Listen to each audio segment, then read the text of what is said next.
The flashlight is on the counter. The kids are in the next room. You can hear them. Quieter than usual, the specific quiet of children who know something is wrong but haven't been told what. Outside, nothing is moving. No cars, no hum from the street, just the sound of a house that has been cut off from everything it normally leans on. You open the cabinet, and for the first time, really for the first time, you look at what's actually in there, not what you plan to put in there. What is actually there right now? Granola bars, the beef jerky you bought 2 years ago, a case of water that is 4 bottles short, a bag of rice, a protein powder tub. You do the math in your head, and the math is wrong.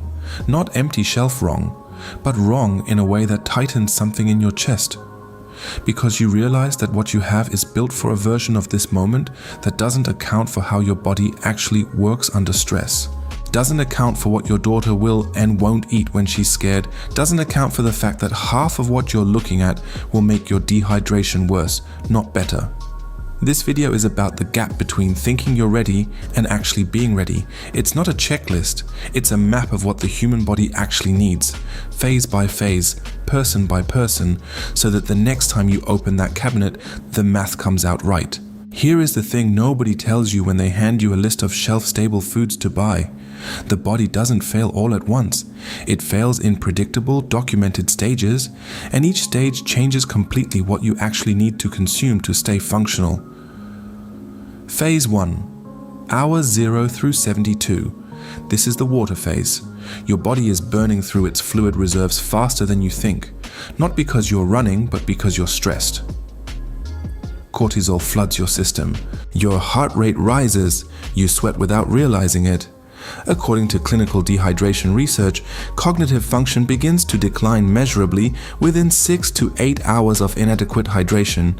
You haven't missed a meal yet, but your brain is already operating at a fraction of capacity. Phase 2, days 4 through 14. Now the food math kicks in. Under sustained stress, your body increases its baseline metabolic rate by 10 to 15%, even without additional physical activity. You need more calories just to maintain essential functions while sitting still in a dark house. And the muscle loss begins quietly. Your body starts cannibalizing lean tissue for fuel when it can't get adequate protein in a digestible form. Phase 3, days 15 through 90. This is where the silent failures happen in longer disruptions. Gut function degrades. Immune response weakens. The digestive system, deprived of fiber and routine, stops absorbing nutrients efficiently. You can be eating calories and still running empty. Walk into the average American home and open the emergency cabinet. You'll find granola bars, beef jerky, crackers, and maybe freeze-dried meal pouches. All of it shelf-stable.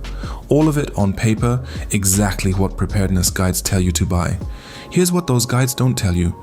Every single one of those foods pulls water from your body to digest. Beef jerky is the worst offender. High protein, high sodium, almost zero moisture content.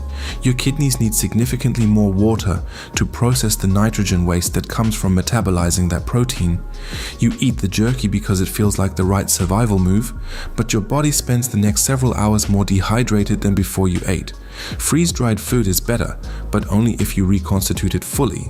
Those lightweight pouches require the equivalent of their removed water weight back before your digestive system can use them efficiently. Most people don't have the water reserves to back that up.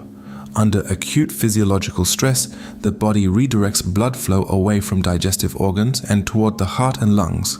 This is the fight or flight cascade. Now try eating a dense protein bar or dry almonds when your mouth is underproducing saliva. You physically can do it, but your body is spending more metabolic energy breaking that food down than it recovers from eating it. A solução, proteína suave e água oculta. This is where canned protein changes the equation entirely. Canned chicken, canned salmon, canned white beans. They arrive pre-cooked, pre-softened, already partially broken down by the canning process. They contain 60 to 70% water content by weight. They hydrate while they feed. Canned sardines deserve a specific mention. A single can delivers complete protein, omega-3 fatty acids, and significant sodium that supports electrolyte balance. Cost per serving is under $1. Almost no one has them because they don't feel prepared enough. They feel like something your grandfather ate, but your grandfather survived things you haven't had to. And this brings us to the biggest blind spot in preparedness. Stop thinking about water as something that only comes from bottles. A standard 15-ounce can of peaches in juice contains roughly 10 ounces of actual liquid. Canned vegetables like diced tomatoes are roughly 87% water by weight. Harvard Health research confirms that the water in fruits is bioavailable. Your body absorbs it efficiently because it comes packaged with natural electrolytes. Soups and broths are the most undervalued item. A can of low-sodium chicken broth is 98% water, pre-seasoned, and one of the most effective rehydration tools you can possess. The sodium helps your intestines absorb water faster. It is medicine in a can. If you have 24 cans of fruit, 12 cans of soup, and 18 cans of vegetables, you are sitting on a hidden water reserve of somewhere between 15 and 20 additional liters. Water you've never counted. Before you open any water bottle in an emergency, open a can of fruit first. Drink the juice. You can have a full stockpile and still run out of energy, not because you ran out of calories, but because you ran out of the infrastructure that converts calories into energy, fiber. By day 4 or 5 without adequate dietary fiber, intestinal motility begins to slow. Bloating begins. When gut function degrades, nutrient absorption degrades with it. The physical lining that controls what enters your bloodstream weakens. Beneficial bacteria populations decline. Your intestinal cells become less efficient. You are eating, the calories exist, but your body is starving at the cellular level. 3 foods reverse this: rolled oats, canned beans, and canned fruit. A half cup of black beans delivers 6 to 8 grams of fiber. Oats feed gut bacteria and keep your energy stable rather than spiking and crashing. These are the fuel behind the fuel, the things that make everything else in your stockpile actually work. At some point, improvisation becomes its own kind of exhaustion. You've been awake too long. The last thing your brain needs is to stand in front of a shelf of cans and figure out what constitutes a meal. Decision fatigue is a documented cognitive drain. The person who has a system doesn't just eat better, they think better. Here is the system. Every functional emergency meal has 4 components.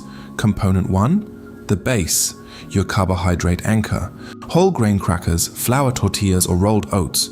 It gives you immediate glucose for brain function. Component 2, the protein. Soft protein only, canned chicken, tuna, or beans. No heating required. Component 3, the slow fat. Peanut butter or coconut oil. It extends the satiety window so your body has a sustained fuel source that carries you 4 to 5 hours. Component 4, internal fluid. A can of fruit or a cup of broth. Hydration alongside the meal.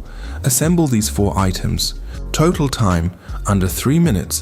Total noise, essentially 0. Run that formula 3 times a day and you have a daily intake of 1,500 to 2,100 calories. Enough to think, enough to protect, enough to be the person your household needs you to be. Let's talk about energy bars. Look at the wrapper. It signals readiness. But when did you last eat one of those bars when you were genuinely exhausted? Here is what happens to energy bars in real storage conditions. By month 10, a bar that was soft at purchase has the texture of hardened rubber. Heat makes it worse. A car kit stored through a summer reaches 120 degrees, oxidizing the oils. Cold turns a bar into a dental event. And psychologically, under stress, your appetite suppresses. A hardened energy bar becomes a physical barrier between you and the calories you need. This leads to a preparedness failure that never makes the news. Cans that expired in 2022, vacuum-sealed bags that lost their seal, a stockpile that looks complete but is running silently past its functional window. The fix is FIFO, first in, first out. First, visible dating. Write the purchase date on every item with a permanent marker. Second, shelf architecture. Put new items in the back. Pull old items to the front. Third, a monthly pull. Once a month, use 2 or 3 items from your stockpile in a regular meal. A stockpile you've never eaten from is a stockpile full of unknowns. Every stockpile is built around a fantasy version of the family. Healthy adults who can eat whatever is available without complaint. That family doesn't live in your house. Your house has a 7-year-old who will not eat anything with visible beans, or a grandmother whose sodium levels are carefully managed, or a husband who is type 2 diabetic, or an infant who requires formula. If you plan for the idealized version of your family, your stockpile has a structural failure built into it. Children need familiar foods. Stress amplifies food selectivity. The elderly face swallowing difficulties and need low-sodium options to avoid heart complications. Diabetics need slow-release carbohydrates, not white rice and sugary snacks. Infants need a dedicated 2-week formula supply rotated continuously. And then there is the psychological layer. In the aftermath of Hurricane Katrina, relief workers reported a troubling pattern. People with access to food weren't eating. The fight-or-flight system suppresses appetite by blunting hunger signals. People who normally never skip a meal were sitting next to full meal kits and not opening them. This is why what your food smells and tastes like matters. The olfactory system is the fastest pathway to the part of the brain that governs emotion. Familiar smells can bypass a stress-suppressed appetite. 3 items belong in every pantry for this exact reason. Honey. It delivers pure bioavailable glucose, but its real value is sensory. The taste is familiar and associated with safety. Dark chocolate. The magnesium supports nervous system regulation, and the act of eating it signals to the brain that pleasure hasn't been suspended. Instant coffee or tea. The act of making a hot drink is one of the most powerful behavioral normalizers. It creates routine where routine has collapsed. Shift modes for a moment. This is the audit. 5 questions. Every honest no is a specific actionable gap you can close this week. Question 1. Is more than 50% of your protein stockpile in dry hard form like jerky and protein bars? Question 2. Have you counted the hidden water in your canned goods, or is your plan based purely on plastic water jugs? Question 3. Can you assemble the 4-component meal? Base, soft protein, slow fat, fluid, right now without going to the store? Question 4. Have you personally eaten a regular meal from your emergency stockpile in the last 30 days? Question 5. Does your stockpile specifically include items tailored for the most vulnerable person in your household, or is everyone expected to eat the same adult ration? Be honest about how many you answered yes to. If you answered no to any of them, you now have a specific repair list. Here is the thing about preparedness. You can have the rotation system, the soft protein, the hidden hydration, the honey and coffee, and you can still fail. Not because your stockpile was wrong, but because planning is not rehearsal. The variable that determines success is prior rehearsal. People who have practiced the meal system in a low-stakes environment perform measurably better when the stakes are real. The American infrastructure is largely holding together, but it degrades locally and temporarily. A winter storm, a hurricane, a supply chain hiccup. Your preparedness is not for the end of the world. It is to absorb the entirely thinkable without shattering. To be the parent who doesn't have to tell their child there is nothing to eat tonight. Go to your emergency storage right now. Pull out the 3 oldest items you can find. Check their condition. That is your starting point. If this video changed the way you see your stockpile, tell me in the comments one specific gap you're going to fix today. That comment is your commitment. Hit the like button so this video reaches households that still think they have time, and subscribe. In the next video, we cover the first 72 hours of a grid down event, hour by hour. You now know more about emergency nutrition than 90% of the people in your neighborhood. The question is whether you act like it.